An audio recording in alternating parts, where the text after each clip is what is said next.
This is also a question word for manner. Okay? Akkaataa gaafachuudhaaf kan nu gargaaru jechuudha. Jecha gaafii keessaa akkamitti waan jedhu jechuudha. Fakkeenyaaf how are you? Akkam jirta yookiin akkam nagaa kan jennu sun jechuudha. Okay? Akkasis nu tajaajila. Kun immoo how does it work? Akkamitti hojjeta jettee waan takka gaafachuu barbaadde. Akkamitti akkam waan jedhu agarsiisti jechuudha how inton. How does it work? Asirratti garuu hawin yoo maachi walitti dhuftee fi hawin many yoo walitti dhufte hiika biraa qabaata jechuudha akkasitti. So sanitti deebina. Kobaayisii yeroo dhuftu akkana jechuudha hiikansi. Akkamitti. Okay, namni tokko how come yoo sin jedha akkamitti ta'a akkas jechuudha fakkeenya. Sanisitti dhufna ammaaf akkaataa gaafachuudhaaf waan tokko nu gargaarti yookiin akkam jettee namni tokko gaafachuuf yookiin immoo akkamitti waan kun hojjeta, how does it work? Okay, akkamitti waan kun hojjeta jechuudha. Fakkeenya itti aanu jedha how is the weather? Okay, how is the weather? Jennaan kana how is the weather? Haalli qilleensaa akkamii? Haala qilleensaa gaafachuuf akkam jettee haalli qilleensaa akkam jettee gaafachuuf si gargaara jechuudha jechi how jettu tun jechuudha. Akkamitti how akkam jedhu jechuudha. So dafnee jennu. Okay, let's say naturally. How are you? How are you kayadu? How are you? Kanamo how does it work? How does it work? Kanamo how is the weather? How is the weather? Okay, now let's summarize what we have seen. Wananga malale summarize agon case debine gabawsine irrafine hailalo. So didami to kofrati him kayadu lalle fakkenyo takanneni wajje lalle him jechun isa jechu jenne. Her kayadu lalle her jechun ishe jechuna fakkenyo takanneni wajje lalle. Okay, it's clear. As kayadu lalle as jechun nuti jechuda. Okay, fakkenyo tawajja kana lalle. Them kayadu lalle isaan jechuudha jenne. Okay, I know them isaan beeka. Kan taanu what kayadu lalle what jechuun maali jechuudha. Okay, what's this fire yettu kuni maali. Tambira who kayadu lalle eenyu jechuudha. Who are you? Ati eenyu faayattee nama gaafachuudhaaf. Okay, akkasuma where kayadu lalle iddoo gaafachuudhaaf eessa kayadu. Where are you? Ati eessa jirta jechuudhaaf. Okay, kanneen ilaalle sambooda when kayadu ilaalle yoom jechuudha. Okay, fakkeenyaaf when can we eat? Yoom nyaanna jettee. Okay, yoom nyaachuu dandeenya jettee gaafachuudhaaf. Okay, kan itti aanu why kayadu ilaalle maaliif jechuudha jenne. So why are you sad? Maaliif gaddita jettee gaafachuudhaaf. Tambira xumurratti how kayadu ilaalle akkaataa yookiin immoo akkam jechuudha. How are you? Akkam nagaa yookiin immoo haala qilleensaa gaafachuuf. How is the weather today? Haala qilleensaa akkamii faayattee gaafachuuf si gargaara. Jechoota dhibban duraa keessaa 31 farra jirra jechuudha. So namni tokko akka afaan Ingiliffaa nama beekne tokkotti jecha do jettu beekuu qaba jechuudha. Jechoota dhibban duraa kana keessatti. So do jechuun maal jechuudha? Maal siin fakkaatame yeroo baay'ee do yeroo jedhan do you do something? Do you have something yeroo jedhan ni dhageessanii. So maal jechuun siin fakkaata?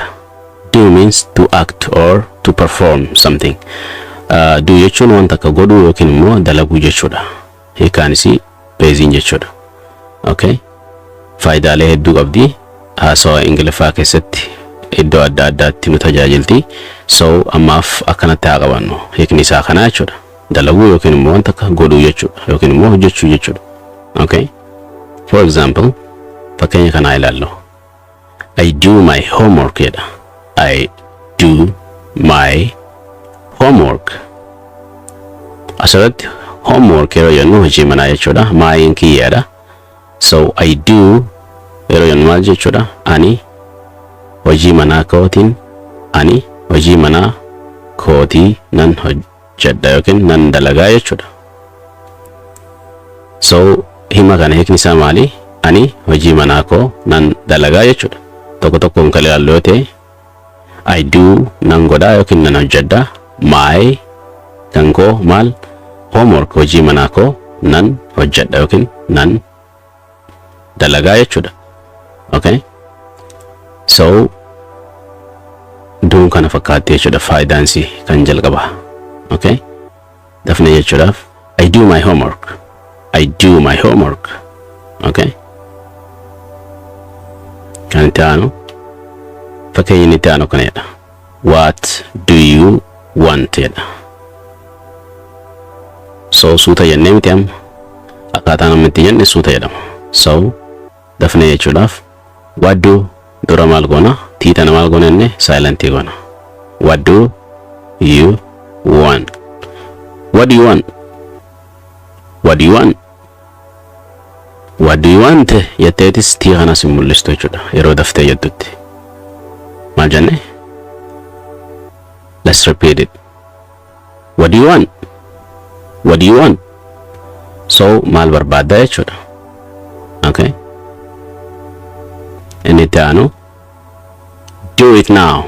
Amma do it yoo sin jedhan do eating of the godhi hojjedhu jechuudha wanta godhi ajaja si kannaa jedhan jechuudha. Okay, now ka jedhu yeroo itti daane amma godhi dafii yookiin immoo amma dalagi wanta akka ajajni si kanname jechuudha ajaja oowwaa.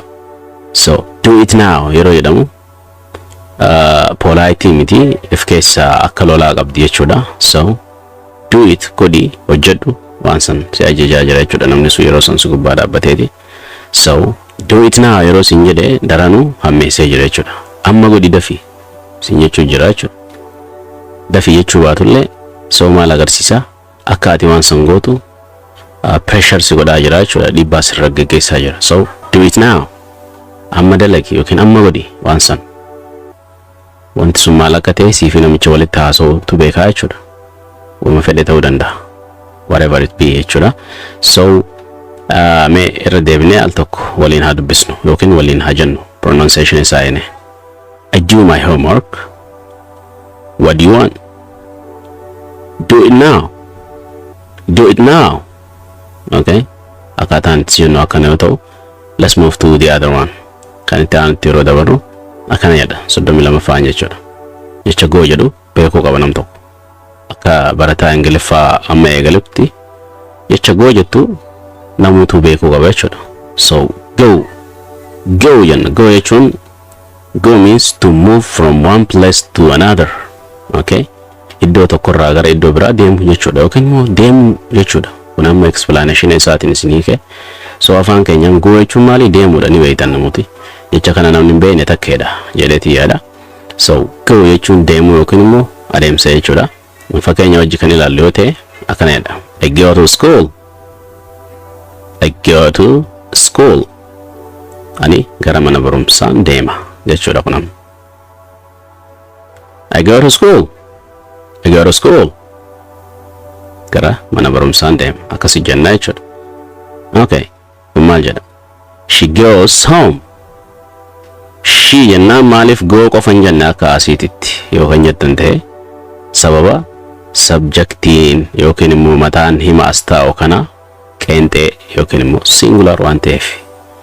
If the subject of the sentence is singular, so we have to add s at the end of any verbs jedha sirri waan ta'eef.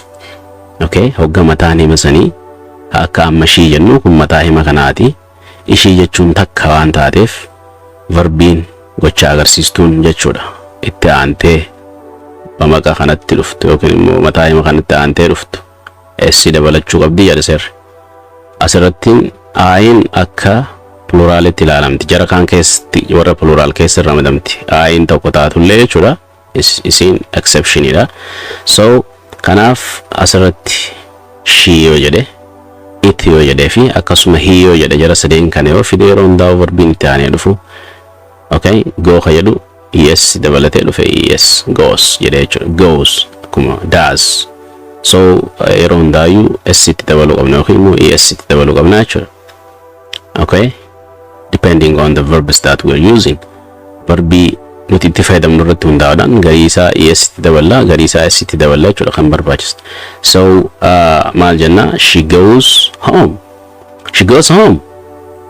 Isheen gara mana barumsaa deemti.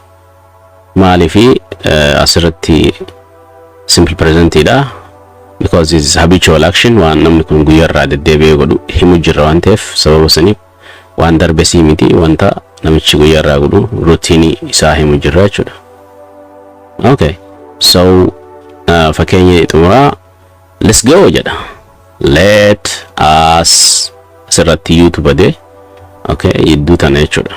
Essi duraan maaltu badee asii badee jechuudha. Essi gama duraatiin yuutu badee so let us go kayyaduutu gabaabbatee let's ta'e jechuudha. Let's go adeemnu jechuudha jechuudha. Let's go adeemnu jenna. Okay, so irra deebinee al tokko waliin kan dubbisnu ta'e I go to school. She goes home. Let's go. Okay, so kutaa itti aanuun jechoota itti aanu wal faana fudhachaa kan deemnu ta'a. Channel kanaaf haaraa yoo taatan subscribe godhadhaa akka viidiyoon biraa isin dhuftu godhaa jechuudha. Akkasuma viidiyoo kana yoo like hin tuqin jala isii kana like tuqaadha. Faayidaa like dhaan beeytanii Oromoo hedduu biraa akka geessu taate jechuudha. Like godhuuni naatee jira bareedaadha jechuudha. Moraalis nuuf kanneen jechuu viidiyoo biraa akka nuti mirqaanaan hojjennu nu taasisti. So like tana tuquu inni raanfatinaadha. Akkasuma nama biraa 5-10 nama hanga beeytan WhatsAppiin viidiyoo kana ergaa fi okay barumsaa jira jaa ergaa fi yeroo waan birarrattuu nun fixanii mire kanarratti yoo fixe bareedaa ta'a jechuudha. Viidiyoo biraatiin hamma walitti deebinutti yeroo gaarii siif haa ta'u. Have a wonderful time. Bye bye for now.